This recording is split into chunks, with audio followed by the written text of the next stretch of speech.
What about now? What about now? Yeah. Got him. I love it. We're back. UFC 238 coming up this weekend. Henry Cejudo trying to make himself a two-belt champion. Going after the vacant 135-pound belt that was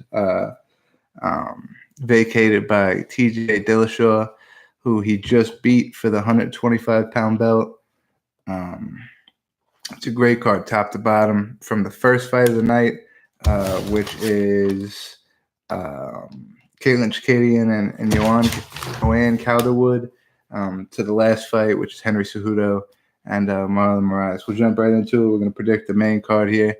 Tai Tuivasa going up against Blagny Ivanov. What up, CJ? What's happening? You like the thumbnail? I love the thumbnail, Sonny. Tuivasa and Ivanov. Tuivasa got into it with Eddie, so I'll never pick sick fucking thumbnail. Motherfucker, I got the entire YouTube jealous of my thumbnail game, man. Everybody's jealous. Tuivasa was a little rude to my boy Evil Eddie, so I'll never pick him ever again. But he is 8-1, 3-1 in the UFC. His most recent fight is a knockout loss to Junior Dos Santos, and 7 out of 8 of his wins are by knockout. Ivanov has never been knocked out. He's 17-2 in MMA, 1-1 in the UFC. Lost his debut against Junior Dos Santos by decision, and then got a decision win back in March over Ben Rothwell. So I mean, he didn't get knocked out by Junior Dos Santos, where Tai Tuivasa got knocked out pretty quickly. I think that might be a deciding factor. MMA math never adds up, but it's a mental game sometimes. Sometimes people think like, oh, this guy knocked me out, but he wasn't able to knock this guy out. And then, it kind of mentally eats at you. I think it was Antonio Castillo Jr. who talked to Eddie about the mental kind of aspect, the mental blocks of the MMA game. And that just kind of plays into it, just knowing stuff about your opponent and taking that into the fight. Ivanov 17 or 12 out of his 17 wins are all finishes. He's never been knocked out, so I'm gonna definitely go Ivanov by decision. Blagny Ivanov decision on the first fight of the main card. Excuse me. The second fight would be Jimmy Rivera and Petr Yan. Rivera 22-3 in MMA, 6-2 in the UFC. His 2 losses come from Marlon Moraes and Aljamain Sterling. Most recently to Marlon Moraes. And both of those gentlemen, Aljamain Sterling and Marlon Moraes, are on this card. Marlon Moraes being the headliner and Aljo being a couple fights before Jimmy Rivera. He was on a 5-fight win streak before those 3 fights. He beat Marcus Brimage, Pedro Munoz, Iriel Katara, Uriah Faber, and Thomas Almeida. So he went on a pretty long streak there before he got into that whole Marlon Moraes, Aljamain Sterling. He had another fight in there somewhere. Let's see what his other fight was. Jimmy. I know somebody. Was it a Sunset? John Dodson, not a Sunset. He beat John Dodson in between the losses to Marlon Moraes and Aljamain Sterling. And I was actually wrong. His most recent fight was Aljo, not Moraes, and that was in February. Petr Yan is 12-1, 4-0 in the UFC. He's on a 7-fight win streak. So he was on a 3-fight win streak before coming to the UFC. Notable wins are Tetracho Ishihara, Douglas Silva de Andrade, and then the most recent win back in February against John Dodson. He's never been finished in his life, but that actually plays into Jimmy Rivera's hands a little bit. As Jimmy Rivera has, what is he, fucking 22-3? I think 16 of his wins are by decision. So, I mean, he doesn't necessarily always get to finish Jimmy Rivera. He's a good all-around fighter. He's good at getting his points in and getting the decision win, to where Jan's trying to finish the fights.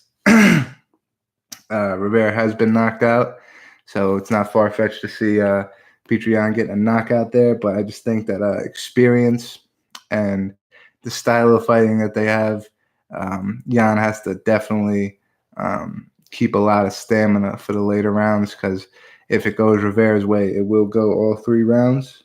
So I got another decision, a very exciting card, but another decision and a great fight. Jimmy Rivera there.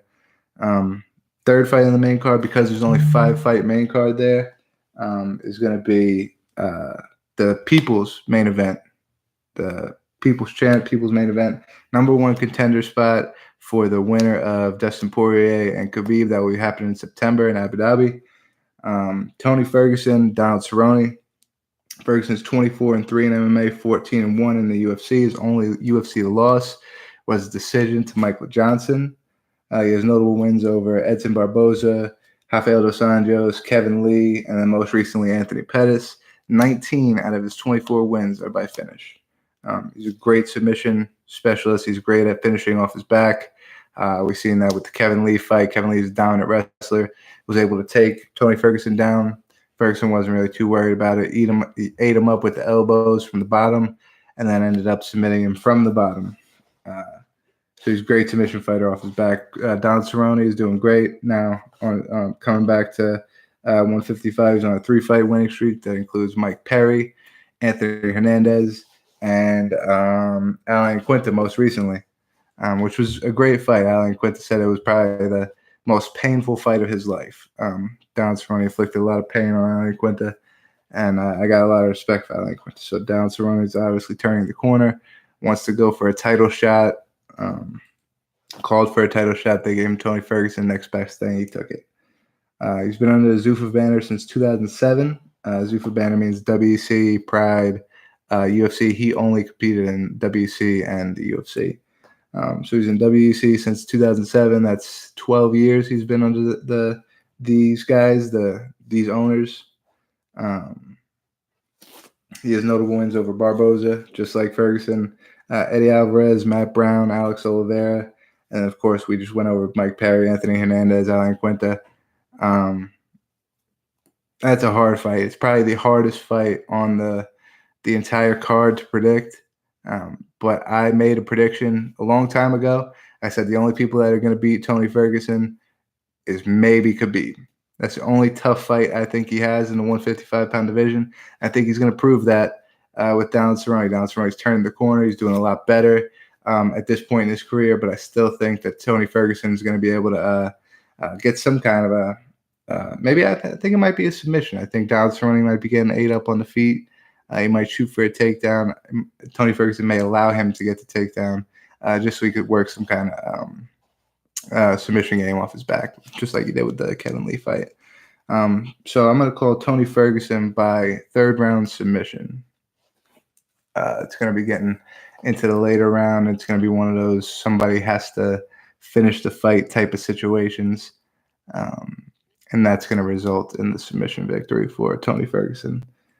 Co-main event, Valentina Shevchenko and Jessica Ai. Shevchenko defending her belt once again that she just won over Joanna Jędrzejczyk. It was a vacant belt. So, excuse me. They just created the flyweight division for the women. Being as though Joanna lost the belt to Rose Namajunas, the strawweight belt, she decided to go up for the vacant flyweight belt and lost to Shevchenko. Shevchenko 16-3 in MMA, 5-2 in the UFC. Her only 2 UFC losses are to Amanda Nunes. So, I mean, Amanda Nunes may have her number there, but Joanna didn't. Nobody that's this size has had Valentina Shevchenko's number. Obviously, Nunes being the bantamweight champion, always fighting at bantamweight. Valentina Shevchenko had to fight her at bantamweight. I don't think Valentina could get down to 115, but I think her natural weight class is 125, and she was trying to fight Nunes at 135. I don't think Nunes could get down to 125. I don't think that would be possible for her. So that's kind of I think that kind of plays to why she was losing those fights to Nunes. But I think she could be pound for pound one of the best female fighters in the UFC right now, if not all time. Jessica 14-6 in MMA, 4-5-1 in the UFC. So of course she's 14-6-1. I didn't count the fucking no contest. But she's on a 3-fight win streak right now. She kind of turned it around. Caitlin Chikadian, Jessica Rose Clark. She's got a couple good wins under her belt. I just don't see any part of pretty much anything. I don't see her winning this fight. I see a Valentina Shevchenko decision. Shevchenko's got a lot of cardio. She's really good at winning those last couple rounds, fourth, fifth round. And I just don't see Jessica with any kind of special finishing abilities. So I don't put a lot of confidence in Jessica taking out Valentina Shevchenko. I think Shevchenko takes that one kind of handedly, and still, you're a flyweight champion, Valentina Shevchenko.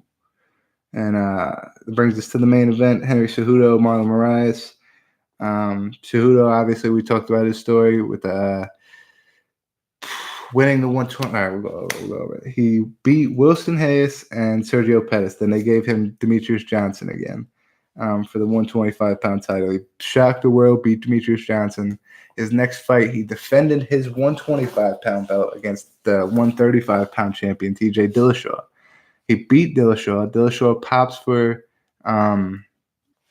whatever the fuck he popped for, some kind of fucking crazy-ass cardio steroid that gives you nuts cardio.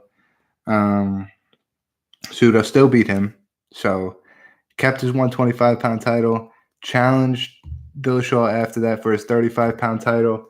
Dillashaw was then stripped of his 35-pound title, so now it's vacant. It's open title. There, a lot of people were wanting to see Marlon Moraes versus Pedro Munoz, Marlon Moraes versus Aljamain Sterling, this guy versus this guy.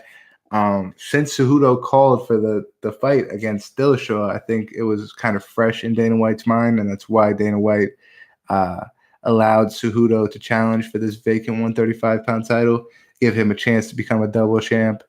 But it's kind of contradicting of style. Cejudo has definitely become a better striker than he used to be, but he's an All-American wrestler, Olympic gold medalist wrestler.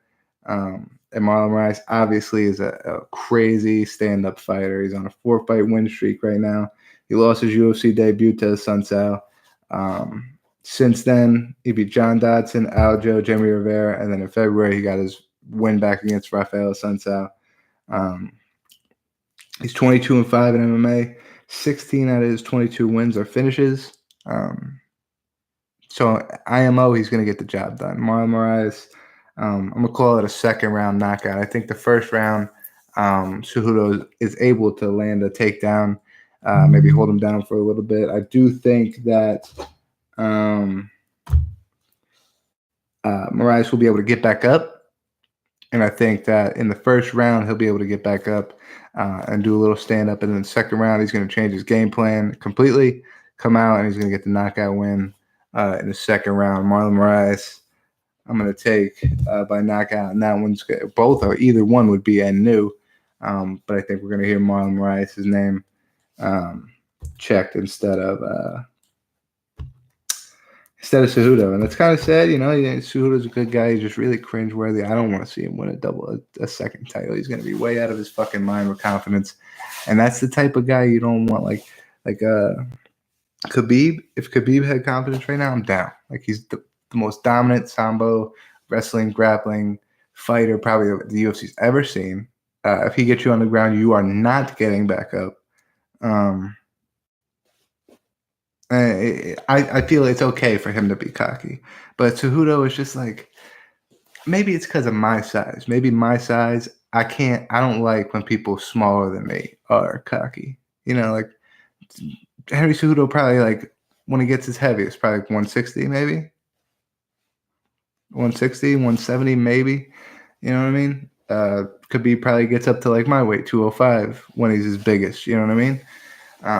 So I don't know. I guess that kind of plays somewhat into it. I don't really like the little guys being all confident and cocky. Maybe not. I like confidence, but I don't like cocky from the little guys.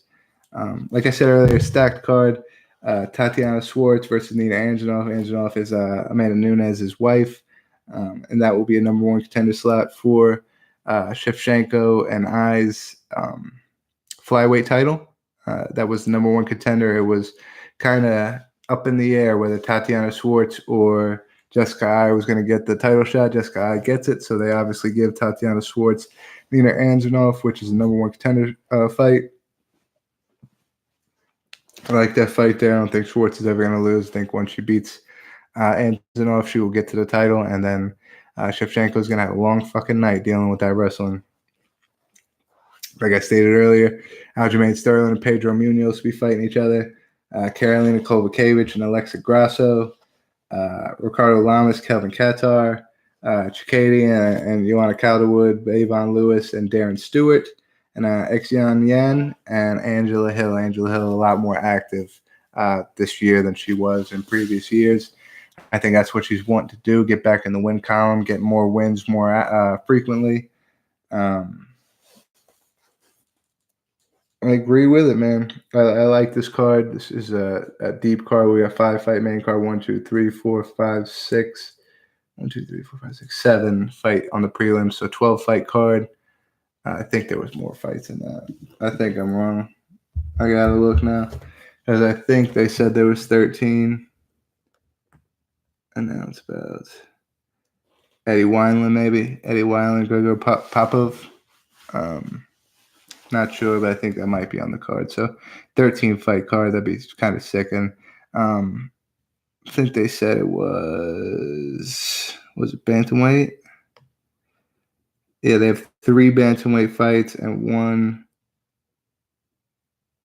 2 women's flyweight fights and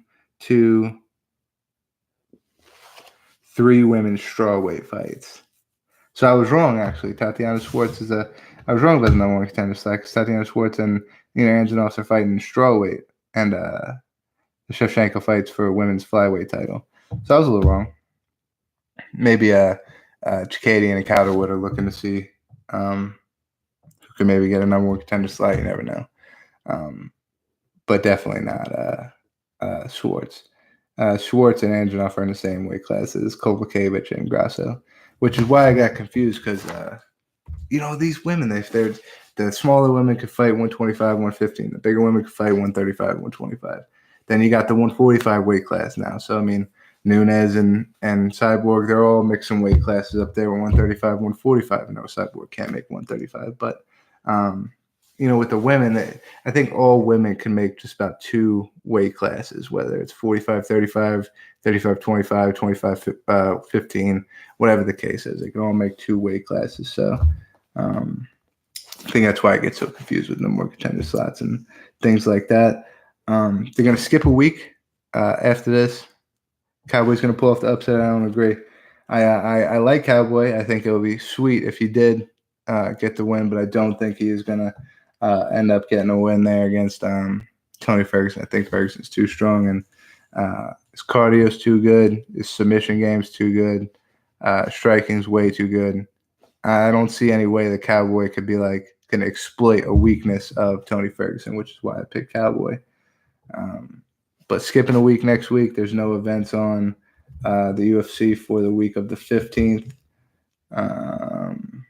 But then they come back on the 22nd to Greenville. I think we're going to actually go to that event just to spectate. We did not get credentialed, but we're going to go spectate and watch. We got Renato Moicano versus Chan Sung Jung, Korea Zombie, Cody Stanman and Rob Font, Andrea Lee, Montana De La Rosa. That's a great fight.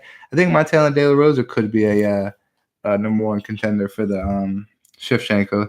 Dustin also pulls off the upset. No, dude, you're nuts, bro. Dustin, I think Dustin has a way worse chance than Cerrone. Cerrone Ferguson's a very close fight, but I don't think Dustin and Khabib is close at all. I think Dustin has just as bad, if not worse, takedown defense as Conor McGregor. So if Khabib get Conor McGregor to the ground, he can get Dustin Poirier to the ground. He's got way better submission game than Conor McGregor, but will his submission game be able to do anything with the amount of top pressure that Khabib has? You know what I mean? And then when you go to stand up, I mean, I think he could. I think Dustin could catch him on the feet early, but I mean, we've seen strikers go against Khabib. We've seen Conor McGregor go against Khabib. The takedown, the threat of the takedown is takes away a lot from your striking. You've seen Conor McGregor actually get rocked by Khabib because he was scared of the takedown. Khabib actually shot for it to fake the takedown, and then Conor McGregor put his hands down to try to stop the takedown. He got caught by the overhand right because, you know, when you're that scared of the takedown, it's hard to defend the takedown and also defend it. You know what I'm saying? Defend the if you like this, you're susceptible to the takedown. If you like this to stop the takedown, you're susceptible to face punches. So, I mean, it's kind of hard to say that he catches them unless he just goes balls out crazy and he doesn't worry about the takedown. That's what's always bad about a fighter that's a stand-up fighter and he goes against the takedown or the ground fighter. When you're scared of the takedown, you honestly get beat on the feet. But if you go in there and you fight like you're fighting Justin Gaethje and you just go in there and fucking go berserk, you get taken down, but you go berserk, you have a very good chance of catching him.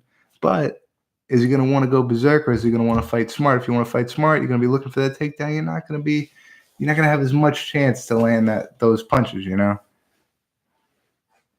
No, Conor doesn't get a number one contender slot.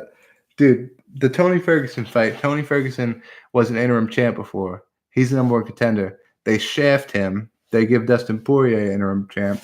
Now Dustin Poirier gets the fight. Tony Ferguson's obviously the number one contender. They give him down Cerrone, so this is obviously a number one contender fight for that fight later on. So no, I don't think Conor even gets that fight. I think Conor needs to fight, Tony declined the fight where it was the interim fight, the Dustin Poirier versus Max Holloway fight. He declined that one because he felt he already won the interim title. He didn't need to fight for another interim title, which was silly. You know, yeah, he would have got the fight with Khabib if he would have won that fight against Poirier or Holloway, whoever he got offered with. But he denied it. He declined it.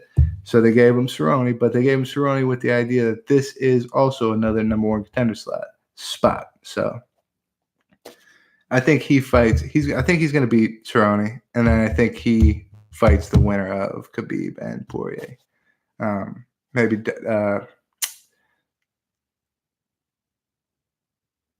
Oh no, I think that's a rumor, man. I mean, maybe, but I think that could be a rumor, dude. Because I didn't hear anything about that. I didn't see any kind of official page post anything about that. I did hear that people were like clowning him because like he doesn't sleep for days and he does this or that, and people were like saying like his mental health was all going out of whack. But I didn't see anything that said that was why he wasn't cleared to fight. I don't think so. I don't think they wouldn't clear somebody for that, you know, for a mental health thing. I mean, they've let him fight for so many times. It's not like you could say, "Oh, now your mental health is a danger to cage fighting." You know what I mean? If you have a mental health issue, you're born with it, or you know what I'm saying, you've accumulated over time. It just doesn't just happen out of nowhere. You know what I mean? So no, I don't think that they could not clear him for that reason. I don't think they're even allowed to do that. You know. Let's see. That Greenville card's sick. I definitely want to go there. After that, looks like we got an event every week until August 17th, UFC 241. After that, they take a 2-week break until the China card. Let's see. Conor beats Tony in a retirement. You're fucking nuts, dude. Back with that trolling shit. Nah, dude. Conor doesn't beat Tony. I said it earlier. I don't think Tony loses to anybody except maybe Khabib. Maybe. I think he beats Conor, Cerrone, fucking. Who the fuck else is up there at the top of lightweight? I think he beats all of them. I think Khabib's the only guy that can. Poirier, I think he beats Poirier. Holloway, if Holloway wanted to come fuck around at 155. Just don't think. I don't think a lot of people are gonna be able to see Tony at that weight division. But if he goes up to 170, like he fought the Ultimate Fighter at 170, which I know why he fought at 170 at the Ultimate Fighter. You can't cut weight fighting every other week or however often you're fighting, it's not a cut weight, gain weight, cut weight, gain weight. So you want to be at a weight that you're kind of comfortable at walking around, that you're not depleting yourself to. So I know that's why he fought at 170, which also means that he could be inclined to go back to 170 at another day or sometime in the future. But when he does that, I think he's going to have some trouble at 170. I think there's a couple of different people that could give him a lot of different trouble, or a lot of trouble at welterweight, but not a lot at lightweight. I think there's one guy, and that's Khabib.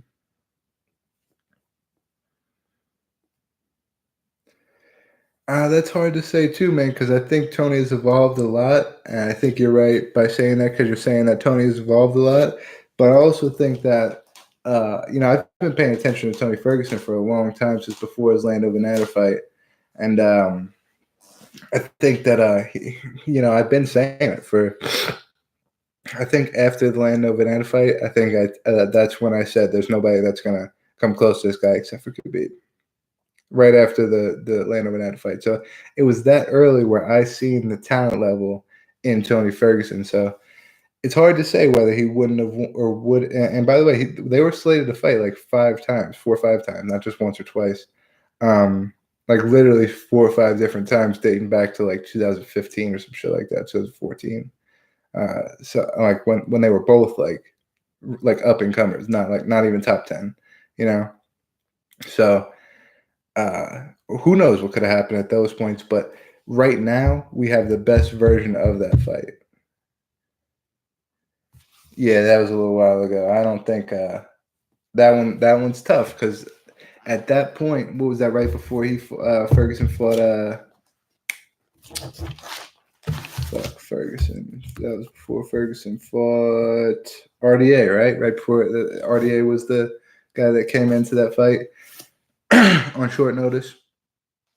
And even before that fight, I thought that Ferguson looked great, and that was going to be a tough fight for Ferguson. But I thought that was the only tough fight for him in that division. So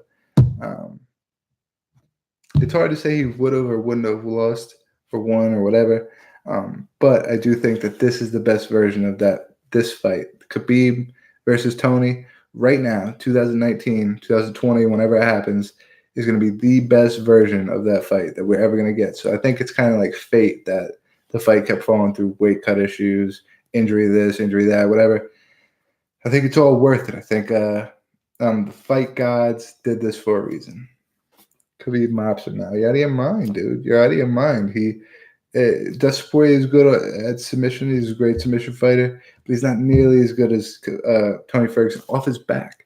Tony Ferguson is a great submission fighter, but he's amazing off his back. 10th Plan Jiu-Jitsu always studies off your back submission fighting. And if Khabib wants to take him down, that's where he's good, is off his back. Now, Khabib has top pressure. Top pressure makes submission games off your back hard, because you have a lot of pressure coming down. You don't have a lot of room to move, a lot of room to throw up triangles, do this and that from the bottom. So it's going to be, will the top pressure be able to hold Tony down, or will Tony be able to just use his submission game from the bottom to be able to move, get back up, stand up, piece him up top? And Tony Ferguson is not that guy that's going to be scared of the takedown. He's going to be throwing his crazy ass punches, his crazy ass kicks, all that shit. Because he doesn't care if he gets taken down. If he gets taken down, he's comfortable down there. Flatlines him within 2 rounds, dude. Dude, all right, listen. I said the only person that could fuck with Tony is Khabib, but I do see Cowboy at this point in his career, at the turning point that he's made. I could see him having a very, very, very tough fight with Ferguson. I don't see it being easy for Ferguson. I don't see Ferguson walking through him, but 2 rounds flatline, don't think so. I don't think he knocks out Ferguson. If that's what you're saying, definitely don't think he knocks out Ferguson. I think if Don Cerrone beats Tony Ferguson, it's by a decision. I think he can finish him. And if Tony Ferguson beats Don Cerrone, it could be by decision, it could be by submission, it could be by knockout. I think it could be either of the 3 ways. That's why I picked Tony Ferguson, because I think he could beat him either of the 3 ways. I think the only way Cerrone wins is by decision. I don't think he can finish Tony Ferguson. I think that's where the line's drawn, right there between those two.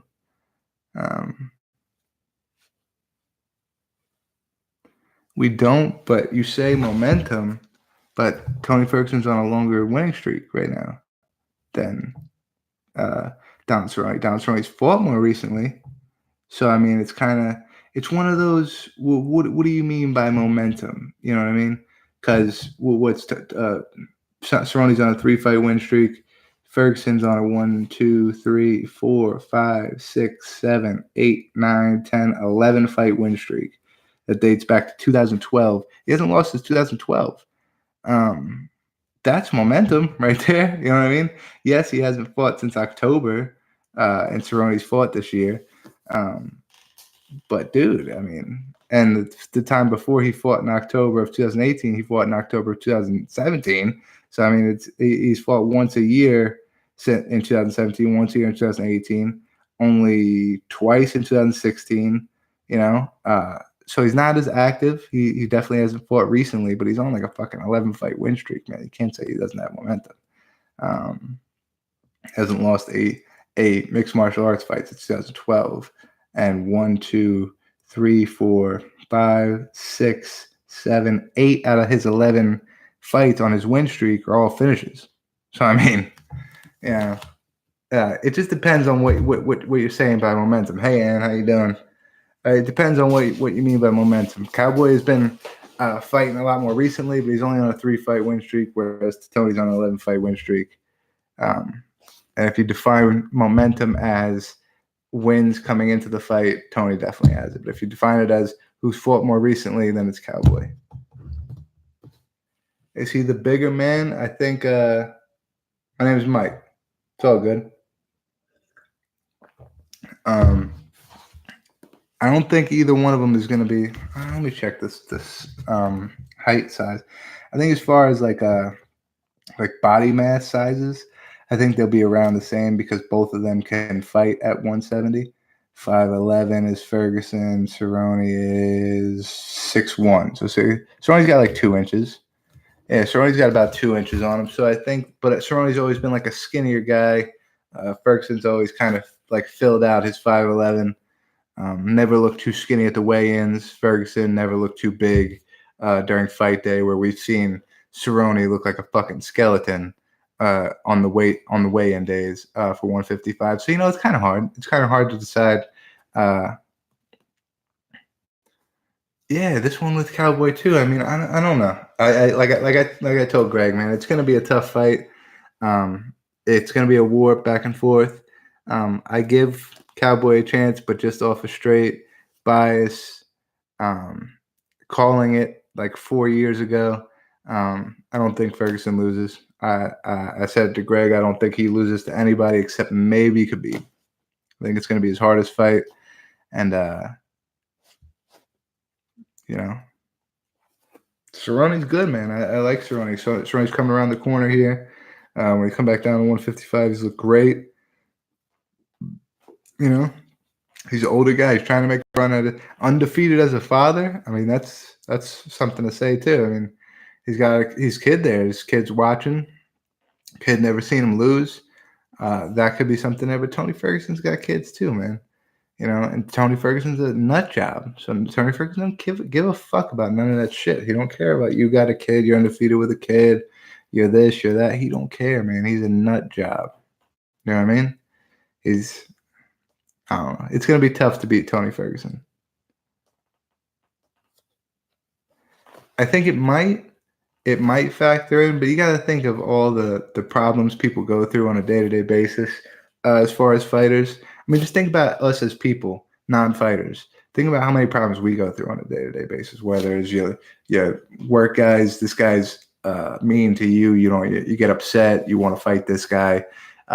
This guy cuts in front of you in traffic or whatever. There's mad things in your life that can mentally obstruct like your performance. They got to go through the same thing, and we've seen that in whether it's small things, big things. We've seen Tony Ferguson on an 11-fight win streak with, even if it's just small things, even with small things, 11-fight win streak on that. So just because he's got these problems with his wife and people are telling him he's got mental problems, he knows he's mental, man. This guy says things that are off the fucking wall. He can't look at himself and hear the things that he says and know and think that he's just a normal guy, like has like a normal mind and shit. He can't think that, you know what I mean? So as far as like people attacking his mental health and his wife's problem, you know, when you're a fighter, you got to put all that stuff to the side. And I know you know Eddie, Evil Eddie. He had Anthony Castillo Jr. on his podcast the other day, or not Antonio, sorry, not Anthony Castillo, Antonio Castillo Jr. on his podcast the other day. And Antonio was speaking about mental blocks in the MMA game and just like just things that just mess with your mind going into an MMA fight. And although it can, I think in my situation, I would just use that to fuel my fight. I would use that to do better in a fight than I would. Then I don't know. It's kind of hard to say. It's hard to say for him. You never know how he's gonna take his own emotional status. You know what I mean? It's hard to say. But it happened a little while ago. It's been a little while since it's happened. He's went through an entire fight camp since. You know, he goes up to his gym all isolated and shit, so he could think. He doesn't have to, he's be with his own thoughts. He doesn't have to really think about the other shit. That is a good point to bring up. That you know, the shit that happened to his wife and shit like that could weigh down on him and affect the way he trains and affect the way he fights. But IMO, I don't think he will. I don't think it'll affect him. I think he's a crazy motherfucker, and I think if, you know, normal day-to-day shit doesn't affect him the way it would affect a normal person, then the reason that we would think this shit would affect him, I don't think it's going to. His mind is wired different, man. His brain is just completely different than us normal people, you know? Same as Darren Till. Darren Till's got a weird mind, too. I don't care about my daughter or whatever he said, you know, that's just... Yeah, I wish it was 5 rounds too, but they already gave away the fucking interim belt to Dustin Poirier. There's too many interim belts. They got way too many, so they couldn't make it a 5 round. I think it was kind of silly to put it on this card, because I think this is definitely a co-main, maybe even a main event of a fight night. And with this card having 2 title fights on it already, I think it was kind of silly to put. They said they wanted to beef this card up. This card has got stacked fights from the fucking minute that this card starts to the last fucking fight is stacked. So I don't see why they thought they had to beef this up more by throwing Tony Ferguson and Cerrone on there. But they did. 3 rounds, 3rd fight, 3 fights from the last fight. I'm excited. I know everybody else is excited. They're calling it the people's main event. I 100% agree with that. I know for a fact there's going to be a lot of casuals that watch that fight and then turn the TV off. They don't want to see Shevchenko versus Jessica Ai and Cejudo versus Marlon Moraes. A lot of people don't even know who those 4 people are. Cejudo is a little bit known, but if you're like a casual, you watch every fucking other pay-per-view, you like John Jones, you like Conor McGregor, this and that, you know, you're not going to know who Shevchenko and Jessica Ai and Marlon Moraes are. But I agree. I wouldn't smack Henry Cejudo. He seems like a nice guy. I wouldn't be mean to him if I seen him in person, but he's just such a small guy.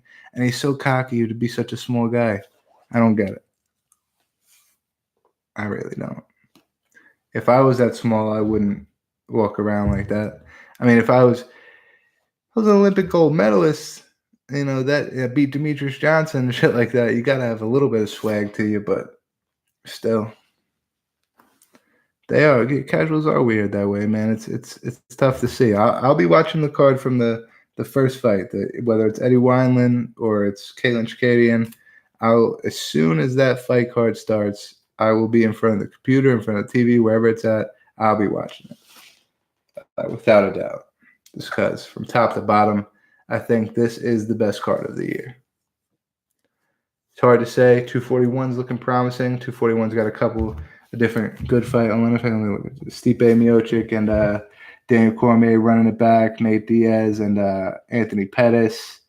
And then there's a third one. Is it Costa and Romero? What's the third one? Yep, Costa and Romero. And then they also got a Sunset, Corey Sandhagen, Derek Brunson, and Ian Heinisch.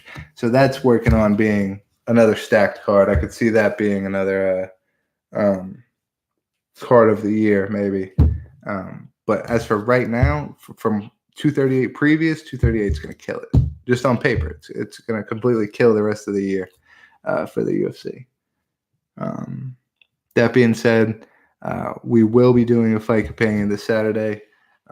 Pure Evil MMA, our entire staff will be doing a fight companion for Eddie. We'll all be calling into Discord, and we'll be on there and chatting it up during the fights.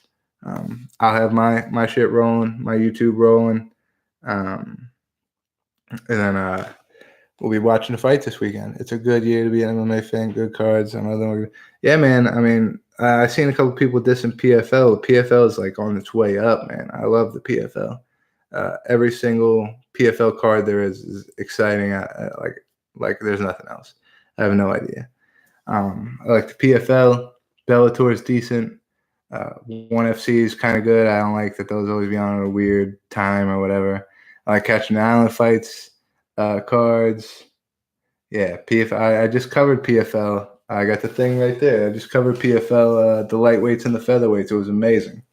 Amazing. They had Chris Wade and Andre Harrison on the card, and it was in Long Island, and they're both from Long Island. So the place just fucking erupted when those two fights happened. It was real surreal experience. It was amazing. But yeah, it's getting late. We're 40 minutes in or so. I love bare knuckle as well. I'm mad they just lost Beck Rollins to Bellator. She just signed with Bellator. But Paulie Malignaggi and Artem Lobov's coming up. I'm excited for that. It's ruining their faces. It's giving them cuts and shit like that, deep ass cuts. But I think that's about as much as it is. It's just gonna make you ugly faster. If you don't got gloves on. I like it. It's exciting to me. One of the most exciting parts of, I used to like wrestling as a kid, like the fake WWE wrestling, and you like it for the blood. You like to see people bleed. You like watching Tony Ferguson versus Anthony Pettis because you like to see motherfuckers bleed. You like to see the violence, and pretty much every bare knuckle fight, unless it's a quick knockout, you're gonna see blood. Paulie and Artem is going to be good. We were going to go cover that fight in Tampa Bay, but we decided we're going to get tickets and go to Greenville to see the fights over there in Greenville. So either way, I keep trying to wrap up, keep asking questions, but we'll be back on Saturday, and hopefully you're here on Saturday. You come hang out with us for the fight companion. We'll be watching the fights. We'll be chatting it up. I might have Easy E here. Maybe even Melvin Glar might stop by. We'll see what happens. But we'll see you on Saturday. Thank you guys for coming to participate in our prediction show. And shouts out. Love to everybody. See you on Saturday.